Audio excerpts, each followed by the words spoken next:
just to start off, before we head into questions, I really want to make it known, and I've stated this before through my social media pushes, that you are the true testament to pivoting and change. You started off as a young kid, very hungry and wanted to be a stand-up comedian, which is still something you do to today.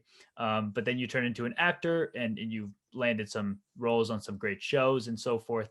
And then obviously the uncertainty of show business can come into play, and that turned you towards being a call center rep, sales professional, and now you're an author of this great book, 90 Days of Failure and Some Success. And you are also working on a new book, which we'll dive into, but you're also now a sales coach. So just to show that you've clearly been from point A to point B to point C, and you're gathering all your experiences and your knowledge from those years to go into what you're doing today. So I applaud you for that. Well, thank you, Owen. I really appreciate it. Absolutely. So let's hop into questions. So first question I like to ask most people is to have you describe yourself in your own words. So if someone were to just find Brandon Ficara, how would you describe yourself? Well, obviously tall and handsome, but beyond that, I would say, I simple description would be I'm somebody who's spent my entire adult life setting goals and then achieving them, and kind of transitioning from, as you mentioned, one career to the next, and really trying to bring as much passion to each of them as I could. And now I'm finally in a position where I've made enough mistakes and had enough failures to where I have something to offer to people who are trying to get better, and they're trying to achieve goals and design the kind of life they want. So that's where I'm at. You mentioned me as a sales coach. Really, most of what I do is business consulting. So it'll be with big sales teams. But certainly I set aside, a few hours every week for mentorship, just to kind of pick somebody who's trying to figure something out and just roll up my sleeves with them and go on the journey. So yeah, that would be how I'd describe myself. Awesome. Well, the book came out at the end of 2020. You sped up the process because we were entering a pandemic. People were losing their jobs, and the book obviously speaks on the first 90 days after you either lose a job or decide to change on your own, and you're trying to reach a new sales position and then go through that process. So I might have just answered my question there, but love to hear how long you might have had the idea to write the book. I don't think it was probably like a January 2020. Oh my gosh, COVID's here. Let me write this book. But what's the process like before then? And yeah, just would love to have you shed some light in the process of publishing during COVID as well. Sure. Well, this was my first book, so the process, and it had no intention of this being as relevant as it ended up being. I mean, it's always relevant. People are always transitioning, Right. but I had the idea of just like, I wish there was a book. It started with, I wish there was a book that was just for salespeople as they go through transitions, or for anybody really, using salespeople as the most dramatic. It's one of the hardest transitions to make. Hmm. So if somebody's out there and you're not a salesperson, know that we're using a salesperson as an example. There's a couple specifics for that, but this is something that shows you an extreme example of how to transition and succeed. And I just started with an outline, Owen. Just what would this book have in it, and then Hmm. I decided to write it. And then a lot of started by just doing voice recordings and transcribing it. Whole thing took about a year, with about a 3-4 month break right at the beginning of the pandemic. Okay. Um, I was in scramble mode trying to make sure I had clients and I was all good. And then once I, stabilized, I realized, what, this book needs to get in people's hands, sooner than later. So I really, put in all the late nights I had to just get it done and get it on digital shelves and physical shelves as quickly as possible. That's awesome. Yeah, definitely a unique experience for you. I've learned that a lot of folks that were looking to publish end of December of 2020, or even now, you know, whatever you want to call it, January, February, like the winter months of the new year and then into the spring, they're almost changing a good portion of their books to relate now to COVID, which is interesting. But good to know that, first and foremost, the angle of your book is already applicable to pretty much any time period. Everyone's can use the knowledge in here, but I think the timing worked out well. I mean, hopefully it's getting into the right hands and it's helping those that definitely need it. So that's awesome. Um, Yeah. so if someone just comes across my page, your page, and they see this book, hopefully they've been seeing it on my page. I've been hopefully doing a diligent piece of work where I'm pushing it out. But what's the number one takeaway you're hoping to get across to readers, if you can distill it into one kind of one big piece? Sure. I mean, the biggest takeaway is you're not alone. You know, it's I think it's such a lonely feeling when you're the one who's looking for a job, or recently lost your job, or recently decided to leave your job. So just understanding that you're not alone. Millions of people have gone through this, and now there's a resource that can talk about the more successful ways to do it. Awesome. And you shed a little bit light on this early in the book. I believe that there's not most, if you had to put every sales position in one bucket, there's not much of a robust training process in the beginning. A lot of people seem to be kind of left out on their own, figure it out as you go kind of deal. Why do you think that there's struggle? Well, first off, why do you think that there's struggle in the transition during these 90 days? And then also, why is it even almost a burden to get the position, and then you're struggling for the first few months trying to get those sales rolling? Sure. And I certainly wouldn't want to cast too wide of a net. A lot of organizations do a fantastic job with training, Right. but certainly a lot don't as well. But the 90 days, you know, and this, I'm going to give a more broad answer and take it out of sales. But the 90 days is so challenging for anybody, even with good training, Mhm. because there's so much, because of fear of the unknown will slow you down. And there's so much unknown. You don't know where where the coffee filters are on day one of a new job, let alone what you're supposed to be doing, what your boss likes, what your coworkers are like, what the office dynamics are like. So there's so much unknown going on that it can get into somebody's head and slow them down. So I think that the hardest part is understanding that, specifically in sales.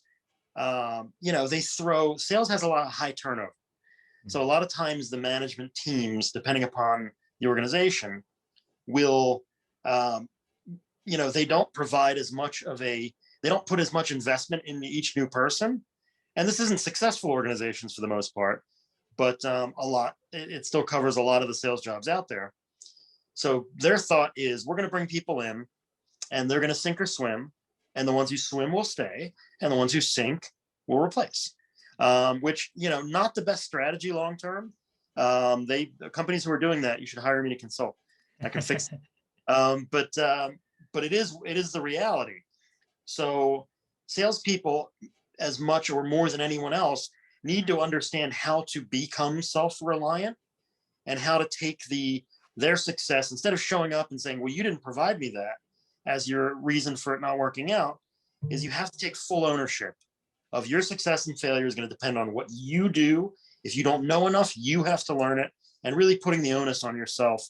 And hopefully this book will help you in creating a process to do that, so that you're not just rudderless trying to figure it out.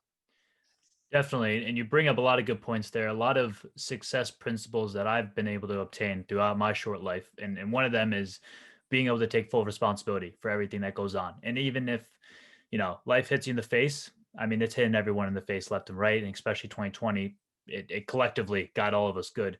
But getting across that barrier can definitely allow you to, I don't know, silence the doubts or so forth, and then be able to put yourself in the right path for success. So that's helpful. So even at a young age, we talked a bit about this in the intro, where you became a stand-up comedian and then you kind of went down the show business route. Is there any piece of advice or tip that you might have learned later in your life, or even during the process, that you wish your 22-year-old self should have known? Yeah. So much, right? But if the problem is that the 22-year-old version of me probably wouldn't have listened. But if they would, the number one thing is, I would say, if I could go back in time, is don't worry about the result. Just focus on what you're doing. I've always had passion. I've always put my back into whatever I was doing. But I did waste a lot of time in my 20s and 30s worrying about what was going to happen, what the results of all this would be. And, it was a waste of energy. Just do what you're going to do, and just know that you have, no matter how abysmal the failure is, you're going to be able to take stock of where you are once the fall has happened and figure out where to go from there. And so worrying about it only just takes energy and attention away from the doing your best. So that would be my advice to my 22-year-old self, and any 22-year-olds out there, is don't worry about results, especially at 22. Worry about showing up with passion, focus, busting your ass, excuse me, That's fine. and making sure that you're, presenting your best self at whatever stage you are, and the results will absolutely take care of themselves eventually. That's great advice. And I mean, currently the millennial generation, the younger crowd, which is my crowd, and then also the Gen Z who are coming up now, there's definitely a lot of paralysis, I think, that are getting into people's lives in terms of seeing the social media lifestyle and not wanting to take jumps, not wanting to do something because they see other people excelling far quicker, and then they compare themselves to, someone's chapter 10 when they're on chapter 1. I'm personally someone that likes to jump more. I mean, most people like to plan a ton and not take a lot of action. I'm kind of the opposite, which I don't think is a bad thing. I think at least I'm failing faster, I guess is the best way to put it. I actually just read that in another book the other day. That's a decent tactic to take on, at least just putting yourself out there and learning different opportunities. Then you can perfect your delivery or whatever your path may be moving forward. But awesome advice for sure. And now sales is pretty broad, but I want to ask this question. Maybe you can tap into something outside of sales, but what do you think is the number one skill young professionals should look to master today?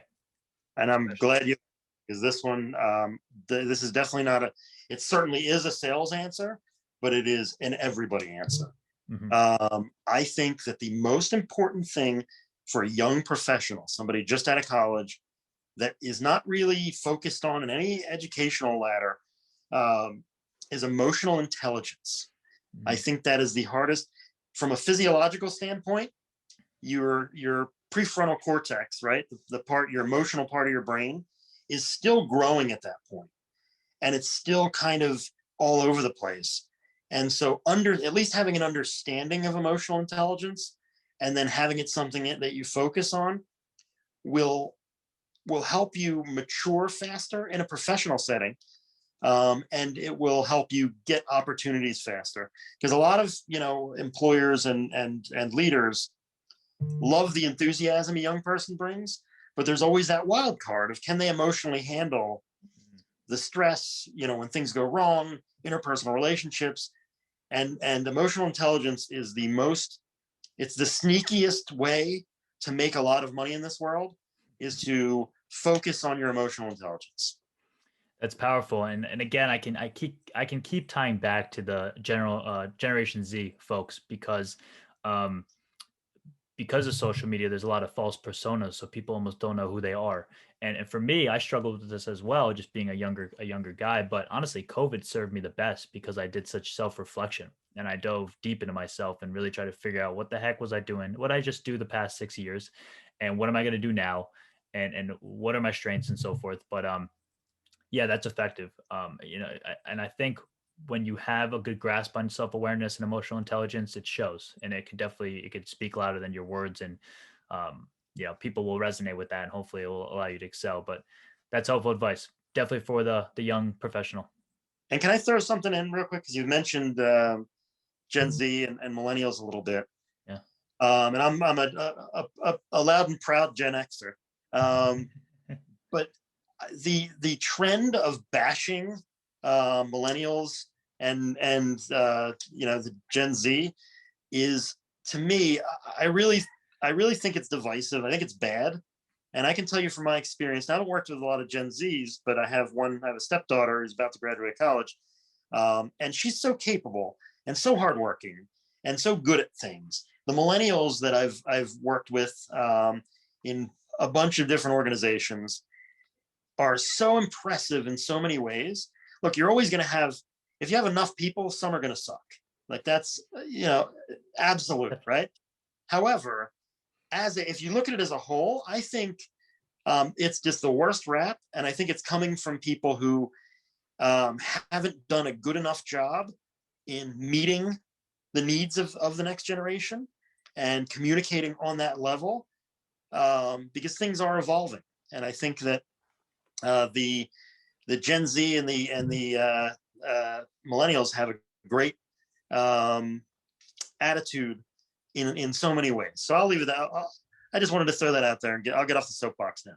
No, absolutely. And I'm happy to always talk about this too, because this is my age gap. But it is I think it's like anything else. There's gonna be good eggs, there's gonna be bad eggs. So it's just a matter of interacting with more folks. Maybe the ones that you have interacted with give a bad light. I mean, by all means, I have people that I know that are extraordinary my age, and I have people that are not so extraordinary. And that's just for your generation and so forth. But there's definitely something to understand the times that we're moving into. And that's, maybe not so much the 100-hour weeks and put your head into the grind and so forth, but maybe that still might be prevalent, but you might not be in a cubicle. You might be off your phone, walking around town. But that work ethic, I don't think will ever escape us. Hopefully, at least. I mean, I pride myself in my diligent work, and I hope that others do the same. For sure. So the new book is here. 90 Yeah. Days of Failure and Some Success, Real Life Strategies for Surviving Sales Career Transitions. However, in the back of the book, you shed light to a new book coming. So I always ask, can the Unleash the Knowledge community expect other books from the author? You throw it out there that there's definitely one coming. Can you shed a little light on what to expect? Yeah. So I've spent 25 years just about as a stand-up comedian, and I've spent 20 plus in a business environment. And one thing I've noticed is that humor is very important in business, Mm. but it also has a lot of pitfalls. So that book, it's going to be called Funny Business, and it's really a guide to how to properly use humor in a business setting, and then also how to things to avoid, especially in leadership. Something like sarcasm should be conspicuously absent from Mm. a leader's arsenal of humor techniques. You can't be sarcastic if you're a leader. I know it's the cool thing to do. I can be sarcastic with my friends, but as a leader and in that capacity, it only hurts. So I think that that's one little tip and one little glimpse. But I'm going to tell a lot of funny stories about things I've experienced in business and in stand up. So I think it'll be fun to read, but also really informative. And Owen, honestly, who doesn't want to be just a little bit funnier? Everybody. Exactly. Yeah. That's awesome. No, good point about being sarcastic, because that's just a misleading, intangible trait that can derail your organization. But there's a time and place for most things. But you're right. There is, business can get tough and it could get a little screwy. But you throw in some humor in there, it's always can lighten up lighten up the world, lighten up the office, whatever that may be. So excited for that, and I'm sure the other Unleash the Knowledge folks will be looking out for it as well. Awesome. So is there a book or a couple books that you find yourself rereading or gifting to others? Yes. There's so many. I'll Tough throw to out a choose. couple whose books I just find really resonate with me. John C. Maxwell, as far as leadership goes, I think there's a ton of great authorities on leadership. I think, I always look for in a book somebody who gives it to me in the most actionable way. Mm. And I feel that his books really help me understand it quickly. And it's something I can go back to and time and time again. So John C. Maxwell, I think, is fantastic. Simon Sinek is fantastic. All of his books just help broaden your understanding of people in the world that we're in. And then on the sales end, I really like Brian Tracy a lot. I think he's like the Lenny Kravitz of sales book writers, where he didn't really invent anything. You can find an earlier book that has whatever he's talking about, Right. the main points of it, but he does it so well. And again, it's so actionable that I find, when I want to get results, he's one I'll go to and I'll give out when it's time. That's great. And yeah, honestly, I have not read much of Simon Sinek or Brian Tracy, which might be surprising. But I've heard mixed views about Simon Sinek. I won't speak on it because I need to read his work to know my own views. But to your point about Brian Tracy, a lot of people ask me, what books to read, obviously, and where to start. But it's unfortunate, but I guess it's kind of understanding that a lot of the books today that are being pushed out are just built on other books. But it's just a matter of tailoring it to the modern crowd and maybe making it more applicable. But someone like Brian Tracy, his lessons are definitely probably, they're ancient. They're not new to him. However, you're right. The way he probably delivers it is probably super effective, and that's what ultimately counts to some degree, because you got to read the book to get the knowledge, and if you get bored by the book, then you're not going to gain the knowledge. And I would say that, from cave drawings on, that's not a new thing, right? I mean, I think that Right. especially with professional and personal development, you need to hear the same message a bunch of times in a bunch of different ways from a bunch of different angles for it to really get into your bones. So Hmm. I don't see that as a negative. I think that's something that is necessary. That there's only so many principles out there, in general, and having more and more people talk about it in their own voice will only help our collective understanding. So, I see that as a positive. Right. I agree with that too. And we're living on the shoulders of giants in every pretty much what we do. Even the what we do think is a 0 to 1 idea, like a Facebook. Facebook was influenced by Friendster and MySpace, and then just like digitalizing how to interact with people. So yes, it's a new era idea, but if you really like dive into it and think back to what the real premise of it, it's like we've already been doing this. We just brought it to what the world is today. So that's a good point to make. But two last questions. One is, do you have a personal mantra that you think about every morning that maybe has been passed down to you by a mentor or a parent? Not really. I have a set of values that I, use on a daily basis that kind of guide my actions. Hmm. Um, I actually have like I do Vedic meditation. Okay. Learned that about a couple years ago to start to deal with just general stress. It's been awesome.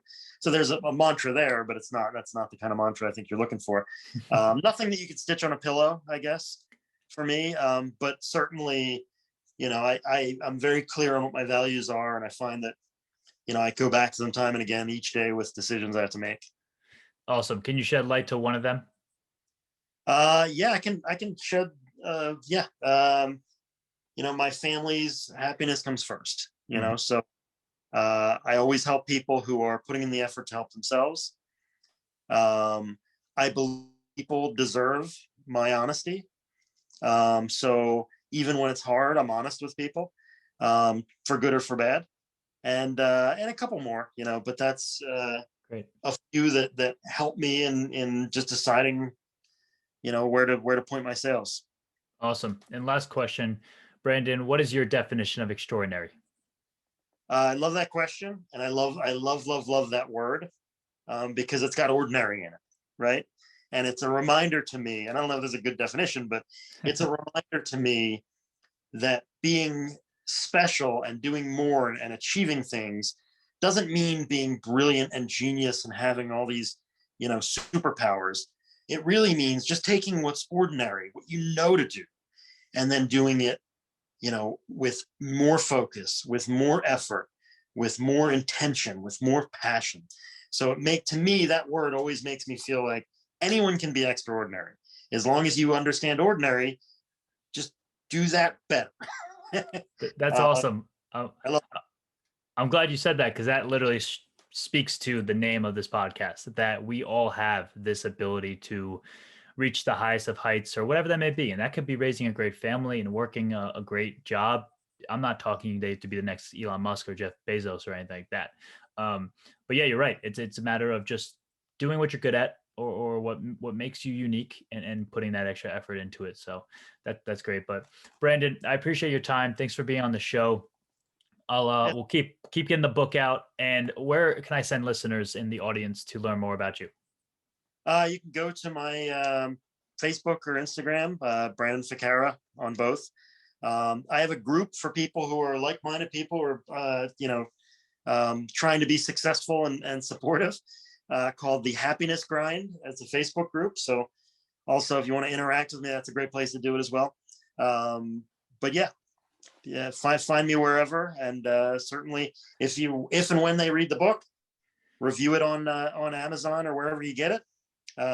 Reach out to me on any of those platforms with any questions you have or any thoughts you have about the book. Who knows what a second edition will include, but certainly everybody's feedback's welcome. Awesome. That's great. Thanks again, Brandon.